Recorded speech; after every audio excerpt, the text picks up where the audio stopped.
ให้มันคิดอยู่ในรอบในขอบเขตของกรรมฐานที่เราต้องการว่ากันตามปกติก็คือทั้งวัน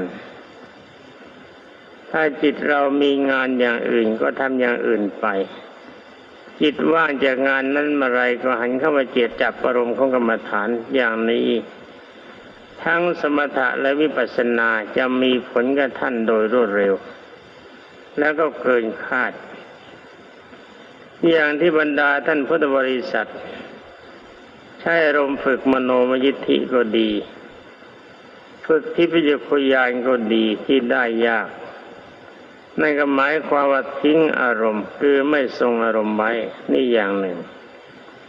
และรายการที่สองเวลาที่กระทำตั้งใจคิดอยากจะเห็นคิดอยากจะไปเกินไป